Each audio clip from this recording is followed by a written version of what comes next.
Mes inspirations, je consomme beaucoup les réseaux sociaux, pour être honnête. Mais ça peut être ambigu aussi parce que j'arrive à prendre beaucoup de recul.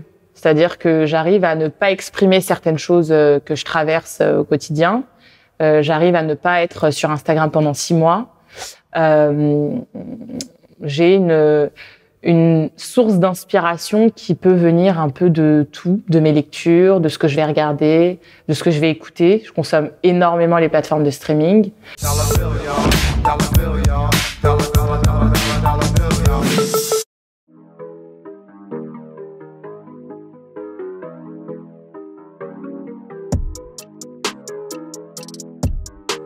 Pendant mes études, j'ai eu la chance de m'orienter vers un master en marketing digital avec une spécialité réseaux sociaux que j'ai approfondie au fil de mes expériences, de mes recherches et de mes travaux perso aussi. Et c'est vrai que c'est quelque chose que je fais depuis plusieurs années maintenant. Mais j'aurais pas la réponse pour te dire comment on fait pour être docteur des réseaux sociaux. Pour être tout à fait honnête, moi, je voulais faire des études de droit. Je voulais être avocate. Et c'est vrai que au lycée, on m'a pas laissé l'opportunité de poursuivre vers une orientation en droit parce que je n'avais pas la moyenne dans telle ou telle matière.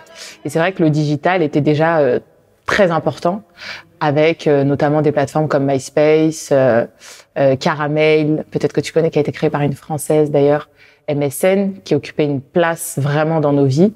Et puis moi, j'avais déjà un blog sur lequel je racontais mes histoires, où je présentais pas mal d'actualités dans l'industrie de la mode. Et j'ai continué en fait de fil en aiguille. J'ai quitté Skyblog pour aller vers WordPress. Et puis j'ai suivi un peu la vague d'Internet. Et c'est vrai que j'ai assisté un peu à l'avènement de toutes ces plateformes. Et c'est comme ça qu'aujourd'hui, j'arrive à accompagner des marques sur ces différents réseaux. J'accompagne les marques sur tous les pendants de la marque, comment elle vit à travers le numérique, puisqu'aujourd'hui, on nous parle beaucoup de branding, mais c'est vrai que le branding arrive vraiment lorsqu'on a une marque qui est capable de maîtriser son discours de A à Z. Et c'est vraiment ce travail-là qu'il faut travailler en amont avant d'arriver sur une réflexion stratégique sur les différents canaux. Donc moi, je les accompagne vraiment sur l'audit, comment on pense la marque et ce qu'attendent aussi leurs clients en vue des produits ou des services qui vont leur délivrer à travers un message efficace. Je crois que le secret, c'est vraiment de faire de la veille en continu. Moi, j'ai toujours fait de la veille au quotidien parce que je suis issue d'une famille qui a baigné dans le monde de la presse. Donc, si tu veux, j'ai toujours été abonnée à des magazines, à des livres. Donc, c'est vrai que c'est quelque chose qui m'habite et que je fais quotidiennement. Et je pense que véritablement, le secret, c'est ça. C'est de faire de la veille pour rester informé, pour pouvoir conseiller les marques de la meilleure manière sur les différents canaux. Alors, Attends 30 secondes, c'est mon cabinet de conseil.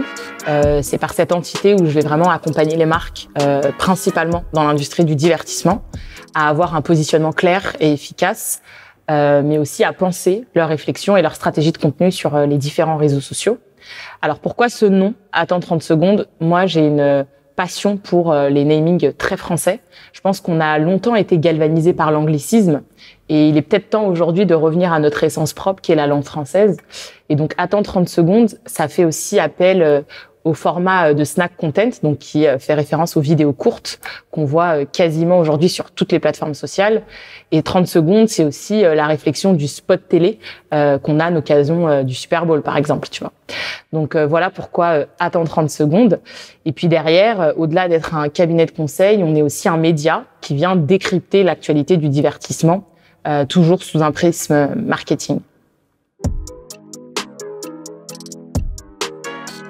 Donc Génération TikTok, il va parler de l'histoire de l'application, de ses codes, de l'industrie et finalement de l'écosystème dans lequel il règne aujourd'hui, au-delà d'être une application mobile, en quoi c'est un véritable phénomène de société qui transgresse même les codes du numérique et qui fait peur aux plus grands gouvernements de ce monde, puisque l'application est bannie en Inde, au Pakistan, en Italie, et elle a été menacée par Donald Trump avant les élections américaines, puisque c'est Joe Biden qui a gagné. Donc ça a eu des répercussions aussi sur l'histoire de l'application, puisque le fondateur a quitté le navire il y a à peine quelques semaines. Donc, pour être transparente, c'est la maison d'édition qui est venue à moi sur un sujet où je travaillais déjà un peu la problématique, la question. J'accompagnais déjà des clients à se positionner un peu sur l'application.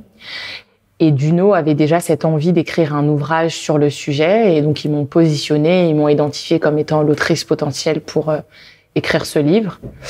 Et donc, naturellement, de fil en aiguille, la relation s'est faite progressivement à l'automne dernier. C'est une très bonne question. Mes inspirations, je consomme beaucoup les réseaux sociaux, pour être honnête. Mais ça peut être ambigu aussi, parce que j'arrive à prendre beaucoup de recul. C'est-à-dire que j'arrive à ne pas exprimer certaines choses que je traverse au quotidien. J'arrive à ne pas être sur Instagram pendant 6 mois. J'ai une source d'inspiration qui peut venir un peu de tout, de mes lectures, de ce que je vais regarder, de ce que je vais écouter. Je consomme énormément les plateformes de streaming. Des fois, j'en ai marre de Spotify, donc je vais rester sur Tidal à fond. Des fois, j'en ai marre de Tidal, donc je vais être sur Spotify. Donc, j'ai une consommation qui me vient énormément du divertissement. Voilà. Je pense qu'on va assister de plus en plus à ce qu'on appelle la creator economy, c'est-à-dire qu'aujourd'hui, tout créateur de contenu aura la possibilité de générer des ventes à partir de n'importe quelle plateforme, qu'on soit sur Facebook, Instagram, même sur Green Room, qui est la nouvelle application de Spotify, qui vient concurrencer Clubhouse. Je pense qu'aujourd'hui, vraiment, on aura la possibilité de monétiser sa création sur n'importe quel réseau, comme Twitter vient de l'annoncer par exemple, où on vient désormais payer, donc sous la forme d'un tips, une personne qui a une crédibilité et qui dispense de la valeur ajoutée sur le réseau social.